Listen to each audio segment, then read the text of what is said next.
It's an absolute pleasure to be with you today to take you through many of the awesome features in the new scheduling experience. First, let's just do a quick orientation of the screen. So here I am on the new scheduling experience swim lane view.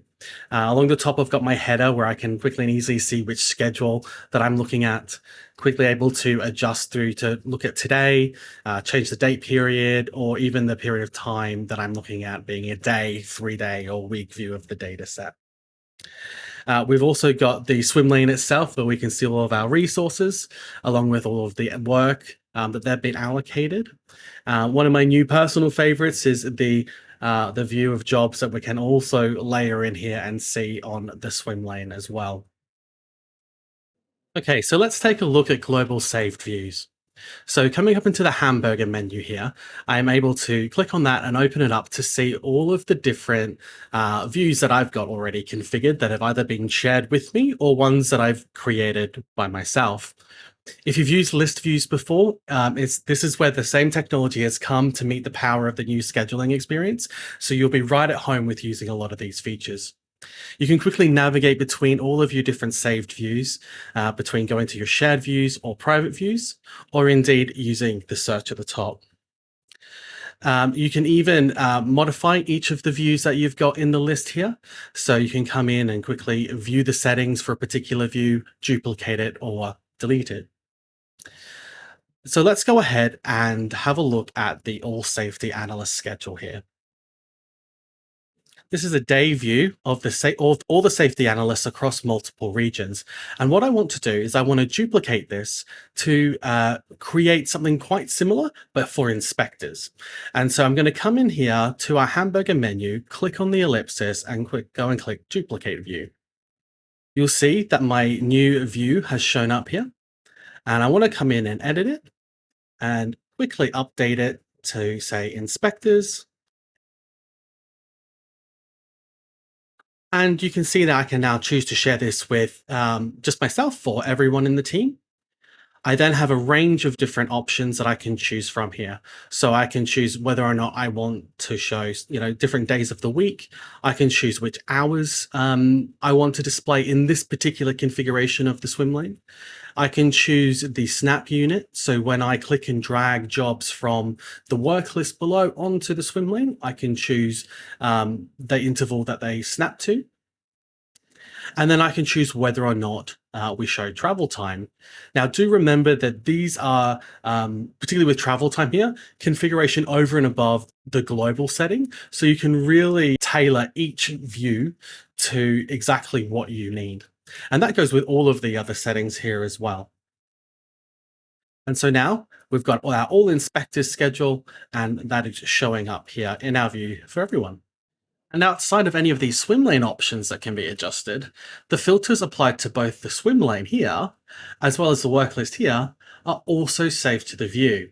So this gives you a lot of control of being able to craft the exact experience that is needed for a particular use case, and it's all bound and saved to that particular view, making it very quickly and easily surfaceable when you need it. So let's go and look at some of the advanced filtering capabilities that are available out of the box with the new scheduling experience. For this, I'm going to head over to the San Francisco schedule, where as expected, we can see the view for everybody who's now working in San Francisco. Note how the entire experience has changed to a week view, to not displaying the work list by default. This is because this is how I had already saved this view to display. To demonstrate some of the filtering capabilities, what I want to do now is make a couple of changes. First, I'm going to go into the filters, and we've got the primary region of San Francisco selected, which is fantastic. But what we want to do is we only want to show those who are either full-time or part-time employees. Note that in my panel on the left-hand side, I do have some casual and agency workers.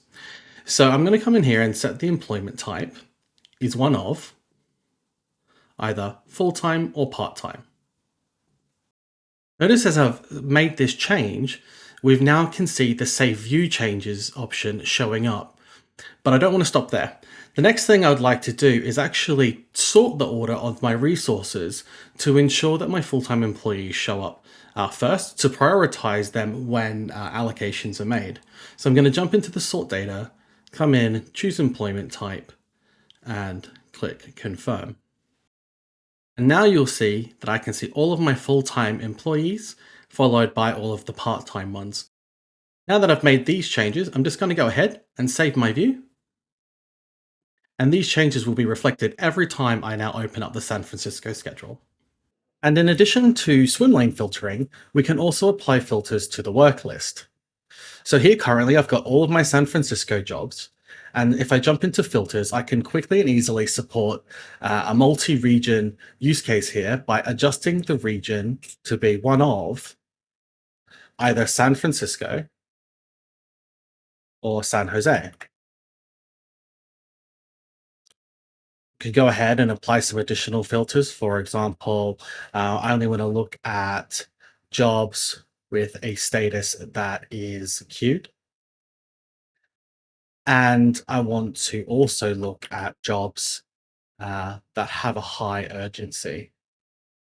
And now, as you can see, I've got all of the jobs in San Jose and San Francisco that are critical to get scheduled.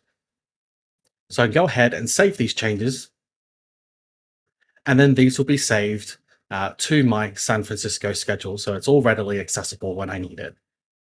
Now let's quickly look over some of the other configuration options that we have for the work list. So I'm just going to go ahead and remove the options that I already had selected here. And I'm going to set a start date for next week. I also want to adjust some of my columns to remove some of the fields that I no longer need. So I'm going to go ahead and remove created date, as well as contact. I don't use recurring jobs. So I'm just going to remove that from my list. So now that I've got my compact view, just going to go ahead and save that. And I'm all set.